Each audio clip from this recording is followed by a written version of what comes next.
నమస్తే, welcome to prime nine. Konaseema ప్రకృతి అందాల రమణీయతో అలరాడుతున్న భూతల స్వర్గం. ఎటు చూసిన పచ్చని పొలాలు, గోదావరి గలగలలు, పచ్చని కొబ్బరి చెట్లు, భూమిపై ఒక పచ్చని చీరపరిచినట్టుగా ఉంటుంది. కోనసీమ అందాల గురించి ప్రత్యేకంగా చెప్పక్కర్లేదు. పర్యాటకంగా ఎంత అభివృద్ధి చెందుతున్నా కోనసీమ వాసుల దశాబ్దాల కళ మాత్రం అలాగే మిగిలిపోయింది. 2000 సంవత్సరంలో పునాదిరాయి పడ్డా మళ్ళీ అది ఆచరణ రావడానికి 15 ఏళ్ళు పట్టింది. ఇంతకీ ఏంటా కళ అనుకుంటున్నారా? అదే కోటిపల్లి నరసాపురం రైల్వే ట్రాక్. దీనికి సంబంధించి ఎన్నో ఏళ్లుగా ఉద్యమాలు చేస్తున్నారు. అలాగే కోనసీమ జేఏసీగా ఏర్పడి ప్రభుత్వంలో కథలకు తీసుకొచ్చే ప్రయత్నం చేస్తున్న కోనసీమ జేఏసీ కన్వీనర్ బండారు రామ్మోహన్ రావు గారు మనతో ఉన్నారు. ఆయన్ని అడిగి మరిన్ని విషయాలు తెలుసుకుందాం. నమస్తే రామ్మోహన్ రావు గారు. అండి. రామ్మోహన్ రావు గారు, సో మనం చెప్పుకున్నాం కోనసీమ గురించి ప్రత్యేకంగా చెప్పక్కర్లా, ప్రత్యేకంగా పరిచయం చేయక్కర్లా. ఎంత అభివృద్ధి చెందిందో, ఎంత ఇష్టం, అందరూ కూడా కోనసీమలో పుట్టాలి అనుకునే వాళ్ళు కూడా చాలా మంది ఉంటారు. అదే కోనసీమ ఒక మాటలో మీరు చాలా చక్కగా చెప్పారు. ఒక స్వచ్ఛమైన గాలి, అక్కడ మనుషుల జీవన విధానం కానీ అందరికీ చాలా బాగా నచ్చుతుంది. సో అటువంటి వాసులకి ఏంటంటే ఎప్పటి నుంచి తీరని కళ్ళలాగే మిగిలిపోయింది నిజంగా ఈ రైల్వే అనేది. ఎందుకంటే వాళ్ళు ట్రైన్ ఎక్కాలి, ఎక్కడికన్నా సరే మనకి సాధారణంగా ఏ దూర ప్రాంతానికి వెళ్ళాలన్నా ట్రైన్లే ప్రధానం. అవునండి. ఒక పర్యాటకగానే కావచ్చు, మనం అక్కడ ఉండి రవాణా చేయడంలో కావచ్చు, ట్రైన్లు కీలక పాత్ర పోషిస్తాయి. వాళ్ళు వెళ్ళాలంటే ఇటు రాజమండ్రి వెళ్ళాలి, లేదా అటు కాకినాడ వెళ్ళాలి, ఇటు పాలకొల్లు వెళ్ళాలి. ఇటు వెళ్ళినా 100 కిలోమీటర్ల లోపు ఇంచుమించుగా ప్రయాణం చేయాలి వాళ్ళు. కాలము వెయ్యి రెండు కలిసి వస్తాయి. ఒక పైన అభివృద్ధికి కూడా కాస్త కుంటుపడుతున్న పరిస్థితి. సో ఈ నేపథ్యంలో మనం చెప్పుకున్నట్టుగా 24 ఏళ్ళు అవుతుంది. 2020లో శంకుస్థాపన చేస్తారంటే, రాయిస్తారంటే. సో ఇంత ఆలస్యం అవుతుంది కదా, అసలు ఒక్కసారి దాని గురించి క్లారిటీగా చెప్పండి మొత్తం వివరంగా.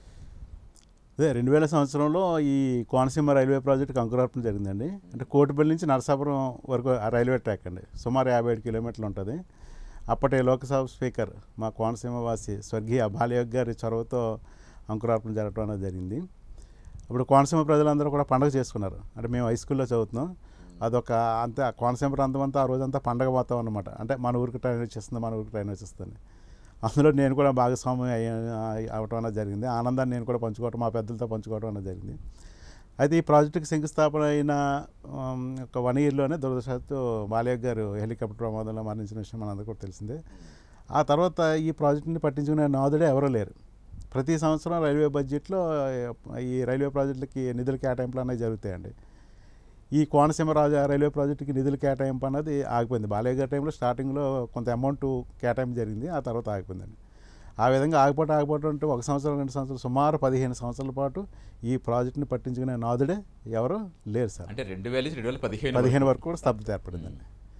అంటే అరకొర నిధులు కేటాయింపులు చేసేవారు. అంటే 2000 నుంచి 2015 వరకు కూడా ఇంచుమించు అన్ని రైల్వే బడ్జెట్లో కలిపి 60 కోట్లు ఎంతో కేటాయింపులు చేశారండి. కేవలం 60 కోట్లు. అవి ఏ మూలకు కూడా సరిపోవండి. సర్వే కూడా ఎందుకు కూడా అవి ఉపయోగపడవండి. ఏదో నామమాత్రంగా అంటే ప్రాజెక్ట్ ఇంకా బతిగా ఉంది అనిపించుకోవడానికి ఆ నిధులు అరకొర నిధులు కేటాయింపులు అనేవి చేసేవారండి.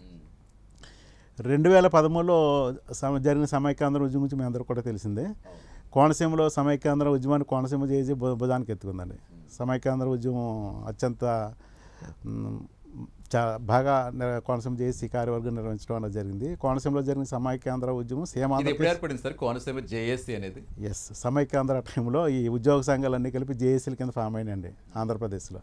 ఆ టైంలో కోనసీమ జేఏసీ ఫామ్ అయింది. అంటే ఇక్కడ విచిత్రం ఏంటంటే, మీరు ఈ ఎప్పుడైతే పునాదిరాయి పడిందో అప్పుడు హై స్కూల్ స్టూడెంట్గా ఉన్నారు. సో ఆనందంలో పాలు పంచుకున్నారు.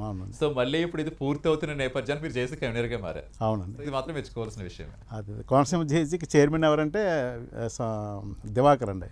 ఆయన రాష్ట్ర రెవెన్యూ జేఏసీ చైర్మన్ కింద ప్రజెంట్ వర్క్ చేస్తున్నారు. నేను కన్వీనర్ కింద ఉండి ఆ సమైక్యాంధ్ర ఉద్యమాన్ని ముందుకు నడిపించడం జరిగింది. ఆ ఉద్యమం తర్వాత ప్రజలందరి నుంచి మాకు ఒత్తిడి వచ్చింది. సమైక్యాంధ్ర ఉద్యమం అంత చక్కగా నిర్వహించారు కదా, మన ప్రాంతానికి సంబంధించిన దీర్ఘకాల సమస్య కోటిపల్లి నరసాపురం రైల్వే లైన్ పూర్తి కావడం అనేది, ఈ సమస్యను మీరు భుజానికి ఎందుకు ఎత్తుకోరు, ఈ సమస్య మీద మీరు ఎందుకు పోరాడాలని అనడంతో ఆ ప్రజల ఒత్తిడి మేరకు, ప్రజల అభిష్టం మేరకు, కోనసీమ ప్రజల మనోభావాల మేరకు మేము ఆ ఉద్యమాన్ని చేపట్టడం అనేది జరిగింది. అయితే అప్పటికే చిన్న చిన్న సంఘాలు ఆ ఉద్యమాల గురించి అప్పుడప్పుడు అడగటం చేసేవారు. అయితే ఆ ఉద్యమానికి ఒక ఊపి తీసుకొచ్చింది మాత్రం కోనసీమ జేఏసీ, అందులో ఎటువంటి సందేహం కూడా లేదండి. 2013లో స్టార్ట్ చేశాను. కోనసీమ ప్రజాప్రతినిధులు అందరికీ వినతిపత్రాలు ఇచ్చామండి. రాస్తారోకలు చేసాం, మానవహారాలు చేసాం, ధర్నాలు చేసాం, దీక్షలు చేసాం. సుమారు 2 సంవత్సరాల పాటు ఎన్ని నిరసన కార్యక్రమాలు చేయాలో అన్ని నిరసన కార్యక్రమాలు ఈ రైల్వే లైన్ నిధుల గురించి కోనసీమ జేఏసీ చేపట్టడం జరిగిందండి. అయితే ఈ ప్రజాప్రతినిధుల్లో కానీ రాష్ట్ర ప్రభుత్వం నుంచి కానీ కేంద్ర ప్రభుత్వం నుంచి కానీ ఏ విధమైన సంకేతాలు మాకు రాలేదు. దాంతో ఇంక విసుకొచ్చి ఏం చేస్తామంటే పాదయాత్రకి శ్రీకారం చుట్టడం అనేది జరిగిందండి. సుమారు 4 రోజుల పాటు పాదయాత్ర చేస్తాం. అదే సంవత్సరంలోనండి, సంవత్సరం 2014లో చేస్తాం. 2014లో చేస్తాం. కోటిపల్లి నుంచి నరసాపురం అండి. రోజు 15 కిలోమీటర్ల మేర నడిచేవాళ్ళు. కోటిపల్లిలో స్టార్ట్ చేస్తామండి. స్టార్ట్ చేసాక ఎండ అయ్యేటప్పటికి నరసాపురంలో ఎండ్ చేయడం అనేది జరిగింది. పాదయాత్ర పొడవునా సరే ఈ కోనసీమ ప్రజలు మాకు నిరాజనాలు పలికారండి. ఈ పాదయాత్ర లక్షలాది మంది కోనసీమ ప్రజానీకాన్ని స్పందింపజేయడం అనేది జరిగింది. మహిళలు అయితే హారతలు పట్టేవారు. సామాన్య ప్రజానీకం సైతం, కూలీలు సైతం పాదయాత్రకు వచ్చి సంఘీభావం తెలియజేసి మమ్మల్ని హత్తుకోవటం, ముద్దులు పెట్టుకోవటం, లేకపోతే పూలమాలతో అలంకరించడం ఇవన్నీ కూడా చేశారు. కూడా ఎదురు చూస్తున్నారు సార్ అది. ఎందుకంటే అది ట్రైన్ ఎప్పుడు వస్తుంది, ట్రైన్ ఎప్పుడు ఎక్కాలా, మన ప్రాంతంలో ఎప్పుడు ఎక్కాలనే కళ అలాగ ఉండిపోయింది. కళ అలా ఉంటుంది. అంటే ఏదో పిల్లిమెల్ల గంట కట్టేవారు ఎవరు అన్నట్టు ఎవరు ఈ ఉద్యమం స్టార్ట్ చేస్తారా అనేసి ఎప్పటి నుంచో చూస్తున్నారు కోనసీమ రోజుల్లో. అసలు ఆ కోనసీమ యొక్క ప్రజల యొక్క ఆ గాఢత, అంటే ఈ రైల్వే లేని విషయంలో ఎంత లోతుగా ఉన్నదనే విషయం మేము ఆ రోజు గమనించడం జరిగింది. అయితే 4 రోజుల పాటు పాదయాత్ర చేసామండి.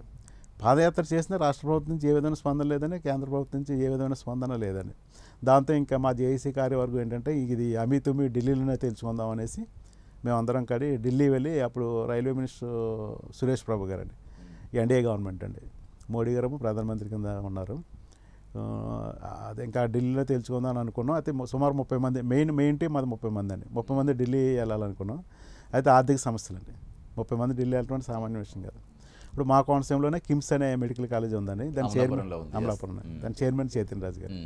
ఆయన మా కోనసీమ జేఏసీకి ముందు నుంచి కూడా అన్నదానాలు అందించేవారు. ఆయన ఏంటంటే నేను మీతో వస్తాను అని అంటాం. మొత్తం మీద మేమందరం కూడా ఢిల్లీ వెళ్ళామండి. అక్కడ కీలక మలుపు ఏంటంటే మా అమలాపురం ప్రాంతానికి చెందిన వారణాసి రామ్మాధవ్ అండి. ఆయన బీజేపీ అండ్ ఆర్ఎస్ఎస్లో చాలా క్రియాశీలక పాత్ర పోషిస్తారు. అప్పట్లో అయితే బీజేపీ కేంద్ర స్థాయిలో ఆయన ఇంచుమించు టాప్ 3 పొజిషన్ అండి. ఆయన ఉన్నాడనే భరోసాతో, ఆయన ఉన్నాడనే ధైర్యంతో మేము ఢిల్లీ వెళ్ళటం అన్నది జరిగిందండి. అప్పుడు మా ఎంపీ పండుల రవీంద్రబాబు గారు అండి, విద్యాధికుడు, అంటే మాజీ ఐఆర్ఎస్ అధికారి అండి. ఈ సబ్జెక్టు మీద మంచి పట్టు ఉన్న ఆయన. అదేవిధంగా కాకినాడ ఎంపీ తోట నరసింహ గారు అండి, ఆయన మా ప్రాంతానికి చెందిన మెట్ల సత్యనారాయణ గారికి అల్లుడండి. అంటే వీళ్ళిద్దరూ కూడా మమ్మల్ని బాగా ప్రోత్సహించారు. వీళ్ళిద్దరినీ తీసుకుని మొత్తం మీద మేమందరం కూడా ఢిల్లీ వెళ్ళామండి. ఢిల్లీ వెళ్ళి వారణాసి రామ్మాధవ్ గారిని, వెంకయ్యనాయుడు గారిని కలిసాం. నెక్స్ట్ వారణాసి రామ్మాధవ్ గారిని కూడా కలిసాను. ఆయన సాధారణంగా ఆయన అమలాపురం చెందిన వ్యక్తి అయినప్పటికీ ఆయన ఏంటంటే స్వవిషయాలు కానీ వ్యక్తిగత విషయాల మీద కానీ ఆయన పెద్దగా పట్టించుకోరు, పెద్దగా ఎవరిని కూడా ప్రోత్సహించారండి. ఆయన ఆర్ఎస్ఎస్ సిద్ధాంతాల మేరకు ఆయన ఉండటం అనేది జరిగింది. అయితే మేము 30 మంది, మా 30 మందిలో అందరూ కూడా మ్యాక్సిమం అందరూ గవర్నమెంట్ ఎంప్లాయీస్ అండి. ఒక ప్రాంతీయ సమస్య మీద అంత దూరం రావడం, ఆయనలో స్పందించాలని అనిపించింది. ఆ విషయం ప్రాంత అభివృద్ధికి సంబంధించి ఒక కులానికో మతానికో లేదా ఇంకో విషయంగానో కాదు ఇది. అవునండి. కాబట్టి ఖచ్చితంగా ఆయన మేము ఎవరు ఏ రాజకీయ పార్టీకి సంబంధించిన వాళ్ళు కాదండి. దాంతో ఆయన చాలా ఆశ్చర్యపడ్డాడండి. ఏంటి ఒక ప్రాంతీయ సమస్య గురించి మీరు అంత దూరం నుంచి ఇక్కడికి వస్తారా అని ఆశ్చర్యపడి ఆయన ఇంకా ఇనిషియేటివ్ తీసుకున్నారు ఈ ప్రాజెక్ట్ సంబంధించి. అప్పుడు మా ఎదురుగానే రైల్వే కార్యాలయానికి ఫోన్ చేశారండి, రైల్వే శాఖ ఫోన్ చేసి సురేష్ ప్రభు గారి కార్యాలయానికి ఫోన్ చేసి ఇలాగ జేఏసీ టీం వస్తుంది మాట్లాడండి అని చెప్పారు. అప్పుడు మేము 30 మంది, మాతో పాటు కాకినాడ ఎంపీ, మా అమలాపురం ఎంపీ, వీళ్ళతో పాటు టీడీపీ బీజేపీలకు చెందిన సుమారు 83 ఎంపీలు అండి, వాళ్ళు కూడా మాతో పాటు వచ్చారండి ఈ అంశం మీద. వాళ్ళందరూ ఈ అమలాపురం, ఈ కోనసీమకు చెందిన ఈ ఇష్యూ మీద వాళ్ళందరూ రావడానికి ప్రధాన కారణం ఏంటంటే ఇది బాలయోగ్ గారి చిరకాల స్వప్నం అండి ఈ ప్రాజెక్టు. ఈ బాలయోగ్ గారు అంటే వీళ్ళందరికీ అభిమానం అండి. పార్టీలకు అతీతంగా బాలయోగ్ గారిని అందరూ అభిమానిస్తారు. కోనసీమలో అలాగే అభిమానిస్తారు, బయట కూడా అలాగే అభిమానిస్తారు. దేశవ్యాప్తంగా సార్ అంతే దాన్ని బేస్ చేసుకుని వాళ్ళు కూడా వచ్చారండి. మేము 30 మంది రావటం, సుమారు 10 మంది బీజేపీ టీడీపీ ఎంపీలు రావడంతో సురేష్ ప్రభు గారు కూడా చాలా ఆశ్చర్యపడ్డారండి. సుమారు గంట సేపు ఆయన కార్యాలయంలోనే చర్చలు జరిగినాయండి. మా అమలాపురం ఎంపీ రవీంద్రబాబు గారు చాలా చక్కగా, ఆయన విద్యాధికుడు అవడంతో ఆయనకి హిందీ ఇంగ్లీష్ రావడంతో చాలా చక్కగా చెప్పారు. నెక్స్ట్ వెనకాల లాబింగ్ అంతా కూడా రామ్మాధవ్ గారు, వారణాసి రామ్మాధవ్ గారు, అమలాపురం చెప్పాను కదా, ఆయన బ్యాక్గ్రౌండ్ వర్క్ అంతా ఆయన చేశారు. ఆయన చేయడంతో 2015లో రైల్వే ప్రాజెక్టులో మొట్టమొదటిసారిగా 200 కోట్ల రూపాయలు కేటాయింపు జరిగిందండి. 2000 సంవత్సరానికి 17 సంవత్సరాలు పట్టింది. పెద్ద ఎత్తున రిలీజ్ చేయడం, పెద్ద ఎత్తునండి. అప్పుడు కేవలం 60 కోట్లు అండి. 2000 నుంచి 2014 వరకు అన్ని రైల్వే బడ్జెట్లో కలిపితే 60 కోట్లే అండి. ఒక్క 2015లోనే 200 కోట్ల కేటాయింపు జరిగింది. ఇంకా ఆ రోజు రైల్వే బడ్జెట్ రోజు ఇలాగే అనౌన్స్ అయిన వెంటనే ఇంకా కోనసీమలో ప్రజలు సంబరాలండి. అంటే వాళ్ళకి అంత ఆనందం అండి, అంత ఈ ప్రాజెక్ట్ వల్ల వాళ్ళకి అంత అభిమానం అండి. అమలాపురం మెయిన్ రోడ్లోకి వచ్చి జోవలేసి బాంబులు పేల్చి స్వీట్లు ఒకరు తినిపించుకుని మొత్తం ప్రజలందరూ రోడ్ల మీదకి వచ్చి సంబరాలు చేసుకోవడం జరిగిందండి. ఆ తర్వాత నుంచి ఇంక రెగ్యులర్గా ప్రతి రైల్వే బడ్జెట్లో కూడా నిధుల కేటాయింపులు జరుగుతుందండి. ఇంచుమించు ఇప్పుడు వరకు కూడా సుమారు 1500 కోట్ల రూపాయలు కేంద్ర అంటే ప్రభుత్వం. రీసెంట్ గా ప్రవేశపెట్టిన బడ్జెట్ లో కూడా మొన్న 300 కోట్లు Yes, రిలీజ్ yes, చేస్తారు yes. కదా మన మీరు బాగా ఫాలో అవుతున్నారు మా కోటిపల్లి కోనసీమ నరసాపురం, ప్రాజెక్ట్ yes. నుంచి. అలాగే సార్ అంటే ఇక్కడ ప్రధానంగా ఏంటంటే కాకినాడ కోటిపల్లి కూడా రైలు ఉండేది కదా, అంటే ఆ పునరుద్ధరణ అనేది ఎందుకు లేట్ అవుతుంది? ఇప్పుడు కూడా రిలీజ్ చేస్తున్నారు, బట్ అక్కడ వరకు కూడా ట్రైన్ అనేది ఎందుకు లేట్ అవుతుంది? అది యాక్చువల్ కాకినాడ నుంచి కోటిపల్లి వరకు రైల్వేలు అనేది బ్రిటిష్ వారి హయాంలోనే వేసారండి. అది వాళ్ళ అవసరాల నిమిత్తం వాళ్ళు వేసుకోవడం అనేది జరిగిందండి. అయితే రెండో ప్రపంచ యుద్ధ కాలంలో అంటే బహుశా 1940 ఆ కాలంలో అనుకుంటండి, ఇంగ్లాండ్ దేశానికి ఐరన్ అవసరమైందండి. ఐరన్ అవసరం అవడంతో ఈ ఐరన్ అంతా కూడా అక్కడికి తరలించిపోయారండి. ఇంకా అప్పటి నుంచి కూడా అది ఆగిపోయిందండి. ఆ ట్రాక్ని వినియోగించడం అనేది ఆగిపోయింది. అయితే ఎందుకంటే ఇప్పుడు మనం కాకినాడ వెళ్తుంటే రోడ్డు మార్గంలో కనిపిస్తుంది, అది మొత్తం అంతా కూడా పాడైపోయినట్టు కనిపిస్తుంది, చాలా క్లియర్గా ఉంటుంది. ఆ ఏటుగొట్టు ఆ పాత రైల్వే ట్రాక్ ఆనవలే అండి. అయితే 2000 సంవత్సరంలోని ఈ కోనసీమ రైల్వే ప్రాజెక్టుని దృష్టిలో పెట్టిన బాలయ్య గారు ముందుగా ఆయన చేసిన పని మరొకటి ఉందండి. ఆ విషయం చాలామంది గుర్తించలేదు. ముందుగా కాకినాడ నుంచి కోటిపల్లి వరకు మళ్ళీ రైలు పునరుద్ధరణకు ఆయనే శ్రీకారం చుట్టారండి. శ్రీకారం చుట్టమే కాదు, శంకుస్థాపన చేసి ముందు కాకినాడ నుంచి కోటిపల్లి వరకు రైల్వే లైన్ పూర్తయ్యేలాగా ఆయన మళ్ళీ పునరుద్ధరింప చేయడం అనేది జరిగిందండి. ఎందుకు ఆయన ఎందుకు చేశారండి?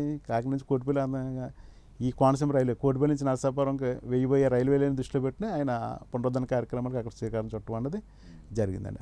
ఆయన వల్ల మళ్ళీ ఆ కోటిపల్లి నుంచి కాకినాడ వరకు ఆ రైల్వే లైన్ పునరుద్ధరణ అన్నది జరిగింది. చాలా రోజుల పాటు ట్రైన్ తిరిగింది, మొన్న అప్పటి వరకు కూడా రైలు బస్సు తిరిగింది. ఆ తర్వాత ఈ మధ్యకాలంలో పెద్ద మీరు చెప్పినట్టు ఏంటంటే ఈ కోటిపల్లి నరసాపురం కనుక మనకి కంప్లీట్ అయిపోతే అది ఈజీ అయిపోతుంది. ట్రాక్ అనేది అది పునరుద్ధరణే కాబట్టి దాన్ని స్పీడ్గానే చేయగలరు. అది ఆల్రెడీ ఇంకా అడ్జస్ట్ చేయడమే కదా. అంటే అట్ ద సేమ్ టైం ఏంటంటే మనకి ఈ గౌతమి ఏదైతే ఉందో దానికి లేట్ అవుతుంది అనుకోవాలి, ఎక్కడి నుంచి లేట్ అవుతుంది అనుకోవాలి ఈ ట్రాక్కి సంబంధించి? దీనికి ప్రధాన కారణం అంటే గౌతమి నదండి. సుమారు 3.50 కిలోమీటర్ల మేర రైల్వే బ్రిడ్జ్ నిర్మించవలసి ఉంటుందండి. అత్యంత పొడవైన రైల్వే బ్రిడ్జ్ అండి. బహుశా మన భారతదేశంలోనే అత్యంత పొడవైన రైల్వే బ్రిడ్జిలో టాప్ 3లో ఇది ఒకటి అనుకుంటండి. అంత పొడవైన రైల్వే బ్రిడ్జ్ నిర్మించడం కష్టం కాబట్టి ఈ రైల్వే ప్రాజెక్టుకి ఇన్ని సంవత్సరాలు లేట్ అవడం అన్నది జరిగిందండి. ఇంకా మిగిలిన 2 బ్రిడ్జిలు అంటే వైనితే దగ్గర ఒక బ్రిడ్జి అండి, అదేవిధంగా వెస్టర్న్ దగ్గర ఒక బ్రిడ్జి, అవన్నీ కూడా పెద్ద చిన్న అండి. అవన్నీ కూడా 2 కిలోమీటర్ల లోపు అండి. ఒకటేమో 1.50 km, ఒకటేమో 1.30 km అండి. ఇది ఏకంగా 3.50 km అండి. అసలు రాజమండ్రి అత్యంత పొడవైందని చెప్పుకుంటాను, 2.90 km అండి. అది దానికంటే ఇంకా ఎక్కువ అవటం వల్ల ఇంకా ఇంత లేట్ అయిందండి. తర్వాత చెప్పింది కదా, కేంద్ర ప్రభుత్వం స్పందించి నిధులు ఇవ్వడం అనేది పనులు కూడా స్టార్ట్ అయినాయండి. పనులు కూడా చాలా చక్కగా జరిగాయండి. మళ్ళీ మధ్యలో 1 సంవత్సరం పాటు స్తబ్దత ఏర్పడిందండి. ఇప్పుడు అంటే అది 2000 ఇప్పుడు 23 కదండి, 2024 వచ్చిందండి. 2020, 2019 ఆ టైంలో 1 సంవత్సరం స్తబ్దత ఏర్పడింది. దానికి కారణం ఏంటంటే ఈ పెండింగ్ రైల్వే ప్రాజెక్టుల విషయంలో మన ఉమ్మడి ఆంధ్రప్రదేశ్ ఉన్నప్పుడు ఈ రైల్వే ప్రాజెక్టులు త్వరితగతిన అవ్వాలని రైల్వే శాఖని ఆంధ్రప్రదేశ్కి మధ్య ఒక ఒప్పందం ఒకటి జరిగిందండి. ఒక MOU ఒకటి జరిగింది. ఆ ఒప్పందం యొక్క సారాంశం ఏంటంటే మొత్తం రైల్వే ప్రాజెక్ట్ నిర్మాణ వ్యయంలో 20% రాష్ట్ర ప్రభుత్వం భరించాలండి. అది 2009లో జరిగిందండి ఒప్పందం. అప్పటి ఉమ్మడి ఆంధ్రప్రదేశ్ ముఖ్యమంత్రి వారు గౌరవ వైఎస్ రాజశేఖర రెడ్డి గారు ఆయన ఆ MOU మీద సైన్ చేశారండి. రైల్వే శాఖ ఆయనకి మధ్య జరిగిందండి. దురదృష్టవశాత్తు ఆ ఒప్పందం యొక్క ఆయన కూడా ధర్మానం చెందారు. మాకేంటి బాలయ్య గారు ప్రాజెక్ట్ స్టార్ట్ చేశారు, ఆయనకి 1 year అలా జరిగింది. రాజశేఖర రెడ్డి గారు ఏమో MOU మీద సంతకం పెట్టారు, ఆయనకి దురదృష్టవశాత్తు అలా జరిగింది.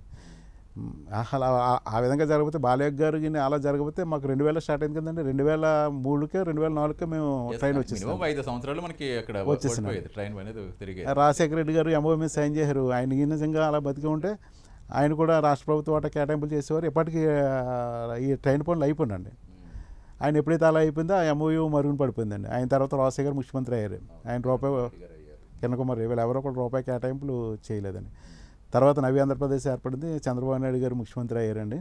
ఆయన తన హయాంలో అంటే 5 సంవత్సరాల కాల వ్యవధిలో కేవలం 2 కోట్లు మాత్రమే రాష్ట్ర ప్రభుత్వ వాటాగా కేటాయింపులు చేశారండి. ఒకసారి కోటి అండి.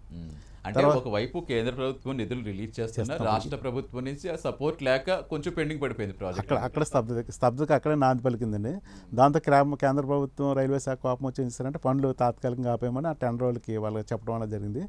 పనులు ఆగిపోయినాయండి. కోటిపల్లి దగ్గర అయితే పనులు మొత్తం ఆగిపోయినాయి. అంటే దేని గురించి అంటారు, మీరు అడిగారా? అంటే మేము ఇంత అంటే ఆంధ్రప్రదేశ్లో ఒక పెండింగ్ రైల్వే ప్రాజెక్ట్ సంబంధించి మేము ఇన్ని నిధులు కేటాయింపులు చేస్తున్నా సరే ఆ రాష్ట్ర ప్రభుత్వం నుంచి మాకు సపోర్ట్ అదే కేంద్ర ప్రభుత్వం నుంచి ఇక్కడ మనకి మైనస్ కనిపించట్లా. అంటే మీరు రాష్ట్ర ప్రభుత్వం ఇలా నిధులు రిలీజ్ చేయట్లేదు, వాళ్ళు సపోర్ట్ చేయట్లేదు, వాళ్ళు రీజన్గా చెప్తున్నారు కాబట్టి అవునండి. దేనికి వీళ్ళు అడ్డంకులు అంటే ఎందుకు ఇంత స్తబ్దంగా ఉన్నారు? అంటే వాళ్ళు చెప్పేది ఏంటంటే అప్పుడు చంద్రబాబు నాయుడు గారి టైంలో కూడా తెలుగుదేశం ప్రజాప్రతినిధుల మీద మాకు కోనసీమ చేసి కార్యవర్గం ఒత్తిడి తీసుకొచ్చిందండి. తర్వాత ప్రజెంట్ వైఎస్ జగన్మోహన్ రెడ్డి గారి హాయంలో ఈ కోనసీమ ప్రజాప్రతినిధుల మీద కూడా మేము గట్టిగా ఒత్తిడి తీసుకురావడం జరిగింది. అయితే ఆ టైంలోనే ఈ టైంలో కూడా ప్రజాప్రతినిధులు తప్పేం లేదండి. వాళ్ళందరూ కూడా ఏంటంటే సీఎం గారి దృష్టికి తీసుకెళ్తున్నారండి. అంటే నవ్య ఆంధ్రప్రదేశ్ ఏర్పడింది కదా, మనకి ఆర్థిక లోటు ఉంది కదా, మరి ఇటువంటి తరుణంలో మనం ఒక రైల్వే ప్రాజెక్టుకి ప్రత్యేకంగా నిధులు కేటాయింపులు చేస్తే ఈ నవ్య ఆంధ్రప్రదేశ్లో మిగిలిన రైల్వే ప్రాజెక్టులు కూడా ఉన్నాయి కదా, పెండింగ్ రైల్వే ప్రాజెక్టులు, మరి వాళ్ళ నుంచి కూడా ఒత్తిడి వస్తుంది కదా అన్న ఉద్దేశంతో బహుశా వాళ్ళు నిధులు చేయలేక ఉండవచ్చు అన్నది మా అభిప్రాయం. ఇక్కడ పార్టీలకు అతీతంగా అందరూ కూడా అందరూ ఉద్యమాల్లో అందరూ కరెక్ట్గా పాలు పంచుకున్నప్పుడు మీరు చెప్పినట్టుగా కొన్ని అడ్డంకులు అలా వచ్చాయి. అడ్డంకులు వచ్చింది. ఎందుకంటే 2009 తర్వాత రాజశేఖర రెడ్డి గారు ఉంటే నిజంగా మీరు చెప్పినట్టుగా అప్పుడు కొంచెం అయిపోయేది. ఆ తర్వాత ఈ ఉద్యమాలు తెలంగాణ ప్రత్యేక రాష్ట్ర ఉద్యమాలతో 2014 వరకు ఆగిందని చెప్తున్నారు. ఆ తర్వాత నవ్యాంధ్రతో ఆర్థిక లోటుతో మళ్ళీ అప్పుడు ఆగింది. మళ్ళీ ఇప్పుడు అంటే 300 కోట్లు రీచ్ చేస్తాను మొన్న పెట్టారు కదా, సో దీంతో మనకి ఫాస్ట్గా మూవ్ అవుతుంది అనుకోవచ్చు. దీంతో పాటు అంటే ఇటీవల కాలంలో మరొక అంశం ఒకటి మీ దృష్టికి తీసుకురావాలి. ఎప్పుడైతే మరి రాష్ట్ర ప్రభుత్వం వాటా రాలేదో ఇవ్వట్లేదో పనులు ఆగిపోయినాయి కదండి. పనులు ఆగిపోతే మళ్ళీ మన కోనసీమ చేసి రోడ్డు ఎక్కే పరిస్థితులు వచ్చినాయండి. తీరా ఎంత పోరాటం చేసి నిధులు కేటాయింపులు చేసుకుంటే మన రాష్ట్రం నుంచి మనకు సపోర్ట్ రాకపోండి. కోనసీమ ప్రజాప్రతినిధులు విపరీతమైన ఒత్తిడి తీసుకొచ్చండి. రాష్ట్ర ప్రభుత్వ వాటా నిధులు కేటాయింపులకి మీరు పూనుకోవాలంటే, లేకపోతే మొత్తం ప్రాజెక్ట్ ఆగిపోయేలా ఉంది. ఒక్కసారి వన్స్కి నీ ప్రాజెక్ట్ ఆగిందంటే మళ్ళీ అది పునరుద్ధరింపబడాలంటే అది ఎన్ని సంవత్సరాలు పట్టచ్చు, 5 సంవత్సరాలు పట్టచ్చు, 10 సంవత్సరాలు పట్టచ్చు అని గట్టిగా ఒత్తిడి తీసుకొచ్చాం. అందులో భాగంగా మా ప్రాంతీయ సమస్యను న్యూస్ 9 ఛానల్ యాజమాన్య దృష్టి కూడా తీసుకొచ్చామండి. తీసుకొచ్చి మా ప్రాంతీయ సమస్యను దయవుంచి మీరు దీన్ని రాష్ట్ర వ్యాప్త సమస్య కింద దీన్ని స్వీకరించి మీరు మాకు తగిన మేలు చేయాలని వీళ్ళని స్టూడియో యాజమాన్యాన్ని మేము కోరటం అనేది జరిగింది. అదే ఇప్పుడు మన ఛానల్లోనే చేస్తాం. చాలా ప్రత్యేకంగా దీని మీద ఒక స్టోరీ చేశారు. స్టోరీ చేసి నన్ను రమ్మన్నారు, నేను వచ్చాను. ఇక్కడే లైవ్లో వీళ్ళ కోనసీమ ప్రజాప్రతినిధులు వీళ్ళ ప్రశ్నించడం జరిగింది. కోనసీమ ప్రజల తరపున కన్వీనర్ ఇక్కడికి వచ్చారు. కోనసీమ ప్రజాప్రతినిధుల నుంచి తమకు సరైన మద్దతు లేని కారణంగానే అక్కడ వాటా రావట్లేదు, దాని కారణంగా అక్కడ పనులు ఆగిపోయి దానికి మీ స్పందన ఏంటని వాళ్ళు అడగడం జరిగింది. మా కోనసీమ ప్రజలు చెప్పవలసింది చెప్పారు. మా వంతు ప్రయత్నం మేము చేస్తాం.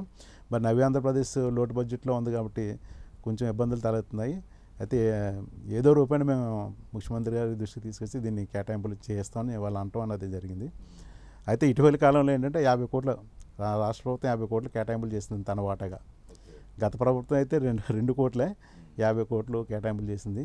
అది కోనసీమ చేసి చేసిన ప్రయత్నాలు అవ్వచ్చు, కోనసీమ ప్రజాపతిలు చేసిన ప్రయత్నాలు అవ్వచ్చు, ఆ ప్రైమ్ 9 ఛానల్లో జరిగిన ఆ డిబేట్ అవ్వచ్చు, ఏ కారణం అయితే మొత్తం మీద రాష్ట్ర ప్రభుత్వం 50 కోట్లు నిధులు కేటాయింపులు చేసిందండి. మరి మీరు ఇందాక నుంచి అంటారు 300 కోట్లు కేంద్ర ప్రభుత్వం కేటాయింపులు చేసింది. ఇప్పుడు నిధులు పుష్కలంగా ఉన్నాయండి. పనులు కూడా చాలా బాగా వేగవంతంగా జరుగుతున్నాయి. అంటే ఇప్పుడు ఎంతవరకు అయింది సార్? ఇప్పుడు ఆ ట్రాక్ సంబంధించి మొత్తం ఎన్ని కిలోమీటర్లు? ఇది కోటిపల్లి గౌతమి దగ్గర 3.90 km కదండి.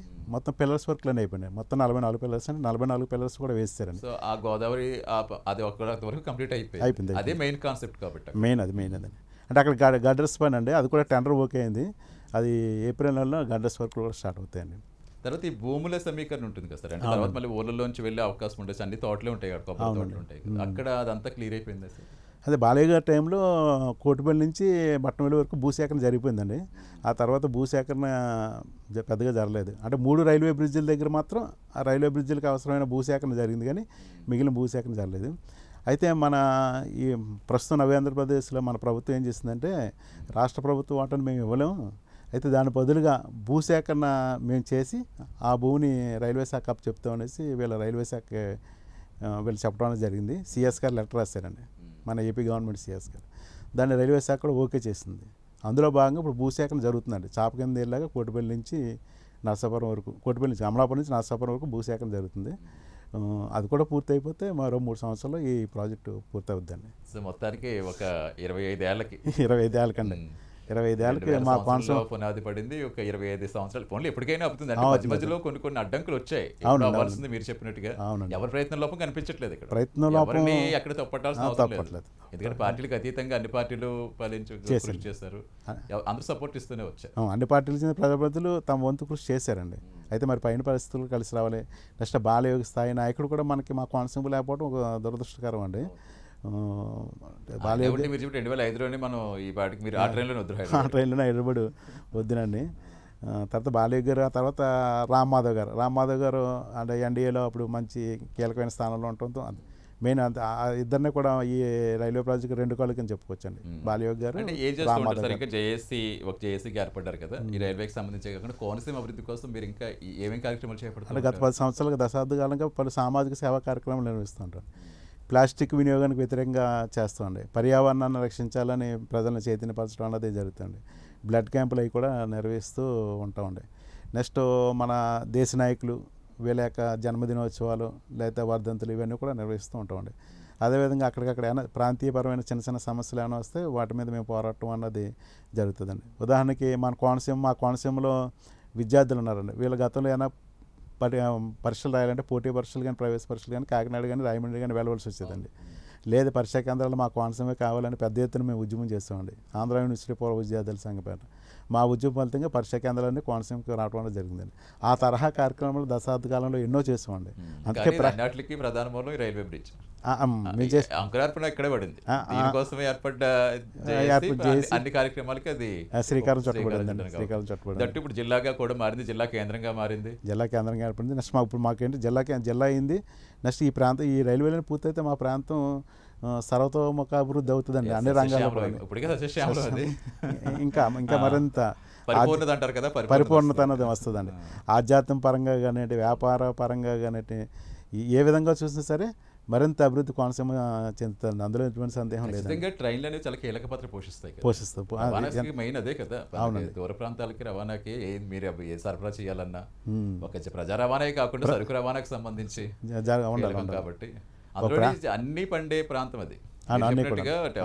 ఒక టెంపుల్స్ పరంగా చూసుకుంటే లేని టెంపుల్ అంటూ ఉండదు. ఒక ఆధ్యాత్మికతగా ఉంటుంది. ఒక ప్రదేశాల పరంగా పర్యాటకంగా రావాలంటే అదే కీలకం. ఆ ఏరియా మొత్తం కూడా మనకి చాలా పురాతన క్షేత్రాలు ఉన్నాయి. వ్యవసాయదార ప్రాంతం అండి. వరి ఉత్పత్తి కొబ్బరి ఉత్పత్తి జరుగుతుంది. ఆక్వా ఉత్పత్తి జరుగుతుందండి. ఆటో ఉత్పత్తి జరుగుతుందండి. ప్రతిరోజు కూడా కొన్ని వేల మంది అమలాపురం నుంచి హైదరాబాద్ వస్తుంటుంటారండి. వీళ్ళందరూ కూడా కాలం కానీ వ్యయం కానీ రెండు కూడా తగ్గుతాయి కదండి. రెండు తగ్గుతాయి. మరింత అభివృద్ధికి అది, ఎందుకంటే దానివల్ల ఆర్థిక అభివృద్ధికి తోడ్పడుతుంది. అంతే రాష్ట్ర ఆర్థిక ప్రోత్సాహం కావచ్చు, లేదా జిఎస్టీ రూపాయన చాలా ఉంటాయి కదా, ఉంటాయి కాబట్టి ప్రతిదానికి అది చాలా కీ రోల్ పోషిస్తుంది. అదే నదీ పైన మధ్య ఉండిపోయిందండి మా కోనసీమ ప్రాంతం. మరి అనుకున్నంత అభివృద్ధి మా కోనసీమ ప్రాంతంలో జరగలేదండి. దానికి అనేక కారణాలు ఉన్నాయి. దానికి ప్రధాన కారణం ఏంటంటే ఈ రైలు సౌకర్యం లేకపోవడం అండి. ఈ రైలు సౌకర్యం ఉంటే నిజానికి మరి మాది కూడా కాకినాడ రాయమండ్రి స్థాయిలో మా ప్రాంతం కూడా అభివృద్ధి చెందేదండి. ఇంకా ఎక్కువ ఆస్కారం ఉంది. ఉందండి. పురాతన క్షేత్రాలు ఉన్నాయి. అంతర్వేదండి, అయినవేలి వినాయకుడు గుడి అండి, క్షణముత్తేశ్వర స్వామి టెంపుల్ అండి, ఇవన్నీ పురాతన క్షేత్రాలు అండి. ప్రతిదీ కదా సార్. అవునండి, దేన్ని కూడా ఎక్కడ మనం తక్కువగా చెప్పలేము.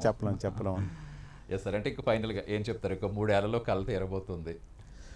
మరి దశాబ్దాల నాటి కోనసీమ ప్రజల చిరకాల స్వప్నం ఖచ్చితంగా మరో 3 ఏళ్లలో ఈ చిరకాల స్వప్నం నెరవేరుతుంది. అందులో ఎటువంటి సందేహం లేదు. ఎందుకంటే నిధులు పుష్కలంగా ఉన్నాయి. కేంద్ర ప్రభుత్వం బోల్డు నిధులు కేటాయింపులు చేసింది. రాష్ట్ర ప్రభుత్వం కూడా 50 కోట్లు ఇవ్వడమే కాకుండా భూసేకరణకు శ్రీకారం చుట్టూ సహకరిస్తుందండి. వాళ్ళు కూడా చొరవ తీసుకున్నారు. మరి అంటే ఈ కోనసీమ చేసి చేపట్టిన ఈ ఉద్యమం సత్ఫలితం ఇవ్వడానికి ఎంతోమంది ఎన్నో రకాలుగా మాకు అండదండలు అందించారు. వాళ్ళందరూ కూడా ఈ సందర్భంగా ధన్యవాదాలు తెలియజేసుకుంటున్నాను.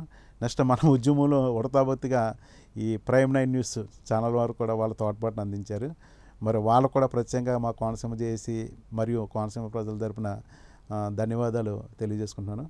మరి మీ స్టూడియో యాజమాన్యం నెక్స్ట్ సిబ్బంది యొక్క సహకారాలు మా కోనసీమకి ఎప్పుడూ కూడా ఉండాలని, మా కోనసీమ మరింత అభివృద్ధి చెందడానికి మరి మీ తోడ్పాటు కూడా మాకు ఉంటుందని ఆశాభావాన్ని వ్యక్తం చేస్తున్నాను. ఖచ్చితంగా సార్, ఖచ్చితంగా. అలాగే బాలయోగి గారి చిరకాల కోరిక కూడా. అవును సార్, ఆయన ఆశీస్సులు కూడా పుష్కలంగా ఉన్నాయి కాబట్టి ఇప్పటికైనా అది కార్యరూపం దాల్చుకుంటుంది. 3 సంవత్సరాలు ఖచ్చితంగా దశాబ్దాల కాలం నెరవేరాలని. అవునండి, మళ్ళీ మీరు ఆ ట్రైన్లోనే మా దగ్గర రావాలని మనస్ఫూర్తిగా కోరుకుంటూ thank you so much sir. Thank you sir.